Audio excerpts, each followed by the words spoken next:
Welcome to our deep dive into Viktor Frankl's Man's Search for Meaning. This book is a classic, and for a reason. And it's not just about, surviving concentration camps. Right. It's about finding meaning in any challenging situation. Absolutely. And Viktor Frankl was a psychiatrist who survived the Holocaust, and his experiences led him to develop some profound insights about the human spirit. It's amazing how relevant his work remains today, whether we're dealing with work stress or, personal loss or even just trying to figure out what we're all doing here. So we're starting with his firsthand account of life in the Nazi camps. Frankl observed that prisoners went through distinct psychological stages. Yeah. What was that like? Imagine being thrown into that unimaginable environment. The initial shock is almost overwhelming. Right. Frankl describes this first stage as shock on arrival, where prisoners experience disbelief and denial and even strange reactions like humor. Really? He even talks about delusions of reprieve, these kind of unrealistic hopes that people clung to, almost as a defense mechanism. It's hard to wrap my head around that humor in a concentration camp. Yeah, it highlights just how our minds cope with the unimaginable. But then, as the harsh reality sets in, comes the second stage, apathy.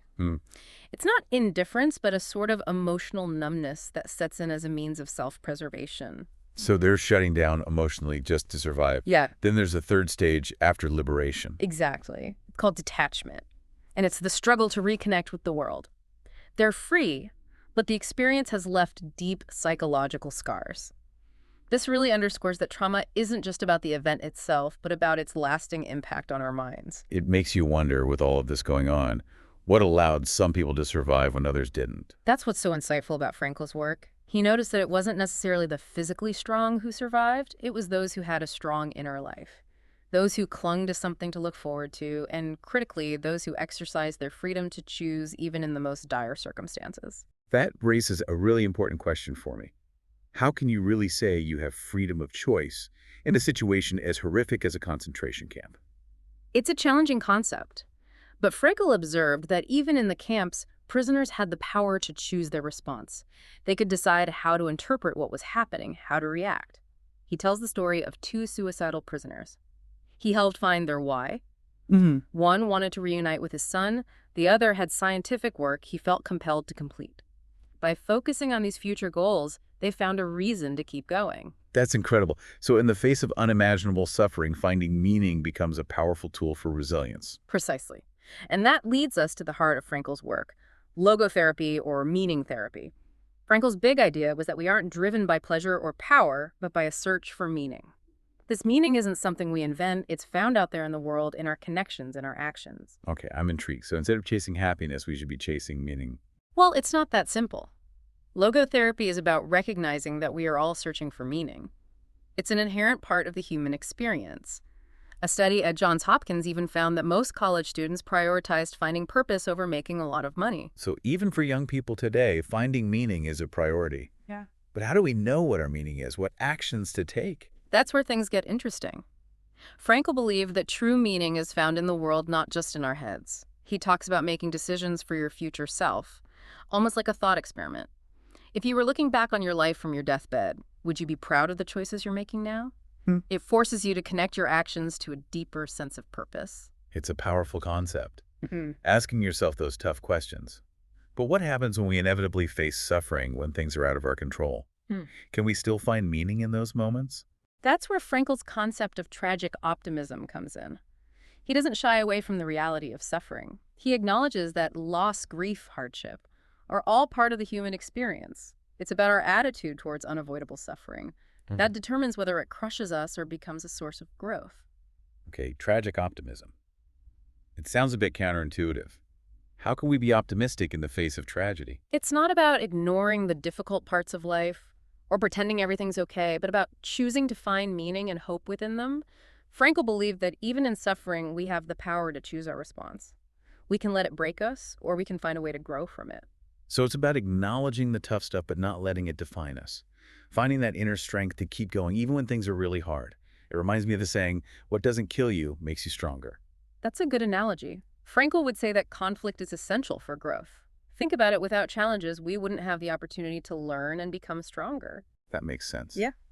But so many of us struggle with anxiety in our modern lives. So much of it comes from feeling like we're not in control, like we're just reacting to everything. How does Frankl's work address that? That's a great observation. Frankl actually identified two types of anxiety that are incredibly relevant today: hyperintention anxiety and anticipatory anxiety. Okay, I'm listening. Break those down for me. Hyperintention anxiety is when we become so fixated on achieving something that we actually sabotage ourselves. Yeah. Think about someone who desperately wants to fall asleep. The harder they try, the more awake they become. Oh, I definitely relate to that. I've had those nights where I just lie there staring at the ceiling, willing myself to sleep. Huh. What about anticipatory anxiety? That's when we fear something bad will happen, and that fear actually makes it more likely to occur. Imagine someone who's terrified of sweating during a presentation. They get so anxious about it that they actually start sweating more. The fear becomes a self-fulfilling prophecy. So how do we break free from these anxiety cycles? Did Frankl have any suggestions for dealing with that? He did. He believed in action over speculation, and he offered two techniques: de-reflection and paradoxical intention. Let's dive into those. What is de-reflection? De-reflection is about shifting your focus outward. Instead of dwelling on your anxieties, you direct your attention to something outside yourself: a task, a relationship, a cause you care about. This helps you achieve your goals indirectly by taking the pressure off. So instead of obsessing over the problem, we shift our focus to something meaningful and productive. Exactly. Now, paradoxical intention is a bit more daring. It involves intentionally doing the thing you fear. You confront your anxiety head-on, but in a playful or even exaggerated way. So if I'm terrified of public speaking, I should just picture the audience in their underwear. That's a common misconception. It's Oh. not about distracting yourself, but about leaning into the fear. Frankl worked with a doctor who was mortified about sweating in front of patients. It became a self-fulfilling prophecy. He told the doctor to try to sweat as much as possible to embrace it. Of course, the doctor couldn't do it, and the anxiety cycle was broken. It's like reverse psychology for your own anxiety. I get it. By taking the power away from the fear, you actually gain control over it. But it still feels a bit abstract. How do we find meaning in our everyday lives? Does Frankl give us any specific advice on where to look? He does. Frankl outlines three main paths to discovering meaning: by doing a deed, by experiencing love, or by the attitude we take towards unavoidable suffering. Okay, those sound like promising avenues. Let's Yeah. start with doing a deed. What does that entail? It's about taking action, creating something, accomplishing something that you find meaningful. It could be your work, a creative project, or even simply helping someone in need. The key is that it aligns with your values, with what you believe is important. So it's not just about being busy, but about doing things that genuinely matter to us. Precisely. Frankl cautions against focusing solely on external rewards. Recognition is nice, but it shouldn't be the driving force. Think about artists who create art that might be misunderstood in their time, but they keep going because it's about expressing their vision. Not about fame or fortune. It's that inner drive that matters. That makes me think of people who dedicate their lives to causes they believe in. Even when they face adversity and criticism, they're driven by something deeper than external validation. Exactly.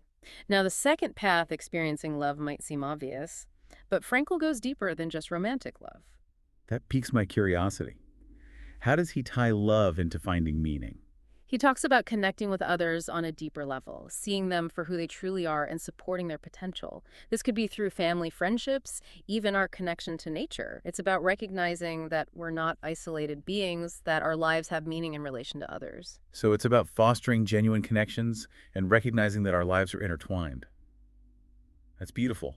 It reminds me of the saying, love makes life worth living. And experiencing nature, appreciating beauty, can also evoke that sense of connection to something larger than ourselves. It's about finding those moments of awe and wonder that remind us that we're part of something vast and incredible. Those moments that give us perspective, that make our worries feel smaller. It makes sense that Frankl would emphasize the importance of connection, especially after experiencing the isolation and dehumanization of the camps. But we can't talk about Frankl without addressing the third path, finding meaning in suffering. How can we possibly find meaning in pain and hardship? This is where Frankl's experiences in the camps truly inform his philosophy. He isn't suggesting that suffering is inherently good, but rather that it's an unavoidable aspect of life. Loss, grief, hardship. These are inevitable parts of the human experience. What matters is our attitude towards suffering, which ultimately determines whether it breaks us or strengthens us. So it's not about pretending pain doesn't exist, but about how we choose to respond to it. Exactly. Frankl argued that suffering can be a catalyst for growth, for resilience, even for discovering a deeper sense of purpose. It's about asking, what can I learn from this? How can I grow stronger because of it? It's not about seeking out suffering, but about recognizing that when it arises, we can choose to let it define us, or we can choose to find meaning within it. But isn't that easier said than done? How do we actually find meaning in those dark moments? Frankl identified 3 specific ways to find meaning in suffering. Changing personal suffering into personal triumph, using guilt to improve future actions, and letting the awareness of life's transitoriness inspire us to act responsibly. Can you elaborate on those 3 ways? I think that's where things get really practical and applicable to our lives. Frankl offers some very practical advice on putting these ideas into action. He emphasizes defining your personal meaning, setting future goals, with purpose cultivating a rich inner life, and even reframing suffering as meaningful. I like that you called it practical advice. I think that's we're all searching for a way to take these big, sometimes abstract ideas and ground them in our daily lives. So how do we start defining our personal meaning? That feels like a pretty big question. It is a big question, and there's no one right answer. It's a deeply personal question, and the answer can change throughout your life. But it starts with reflecting on your values, your passions, what truly matters to you. Ask yourself, what do I care about most? What legacy do I want to leave behind? So it's about identifying those core beliefs that guide our actions, those things that give us a sense of purpose and direction. But how do we move from identifying those values to actually taking action? Once you have a sense of your values, you can start setting goals that are aligned with them.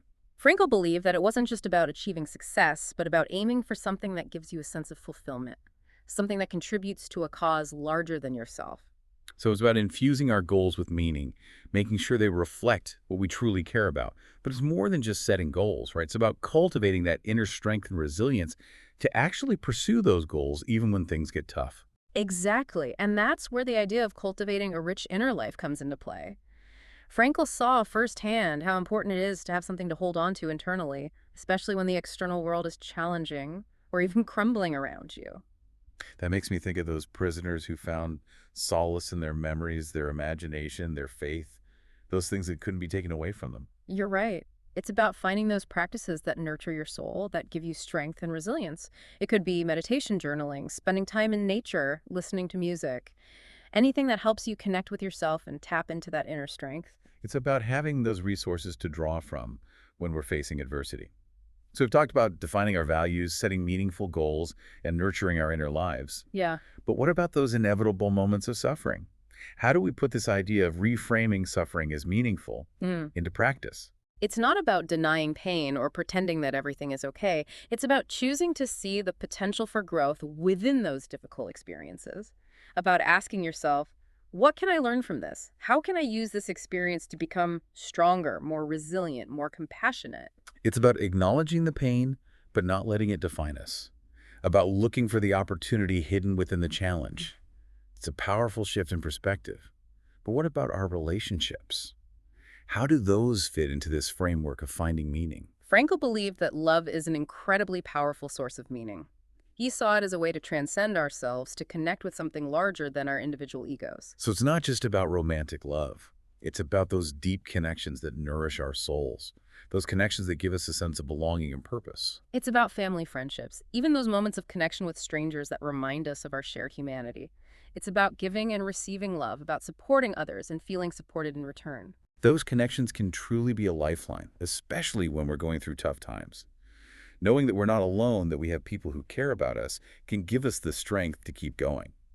And it's not just about receiving support, it's about giving it as well. Frankl talked about finding meaning in helping others and contributing to something larger than ourselves. It's about those acts of kindness, both big and small, that ripple outwards and create a more compassionate and connected world. So we've covered a lot of ground, finding meaning in our actions, in our suffering, and in our relationships. But ultimately, it all comes down to the choices we make, right? Exactly. And that brings us to one of the most powerful takeaways from Man's Search for Meaning, the importance of making meaningful decisions. We're bombarded with decisions every day, big and small. How do we ensure our choices lead us toward a more meaningful life? Frankl encourages us to think long-term, to ask ourselves, if I were looking back on my life from my deathbed, would I be proud of the choices I'm making now? That's such a powerful question to reflect on. It forces us to consider the impact of our choices, not just on ourselves, but on the people around us and on the world as a whole. And it ties back to that idea of personal responsibility. We have the freedom to choose even when it feels like we don't. We can choose how we respond to challenges, how we treat others, and how we shape our own lives. It's a reminder that we have agency, that we can be the authors of our own stories, even if we don't get to choose all the chapters. What a powerful message, especially in a world that can often feel chaotic and unpredictable. It's about finding that inner compass that guides us towards a life of meaning and purpose, even in the face of adversity. I think that's a beautiful way to sum it up. Viktor Frankl's Man's Search for Meaning is a testament to the resilience of the human spirit, and a reminder that even in the darkest of times, there's always a glimmer of hope, a reason to keep searching, a reason to keep going. His story is an inspiration to us all, and a reminder that meaning is not something that's bestowed upon us, but something we create through our choices, our actions, and our relationships. So as our deep dive into Man's Search for Meaning comes to an end, the search for meaning continues. And if Frankl could find meaning amidst unimaginable suffering, imagine what we can find in our own lives, even in our everyday challenges. If this deep dive resonated with you, I encourage you to explore Frankl's work further. It's a book that has the power to change your perspective and perhaps even change your life. I wholeheartedly agree. Frankl's work is a gift, an invitation to live a more meaningful and purposeful life, and I hope it continues to inspire generations to come.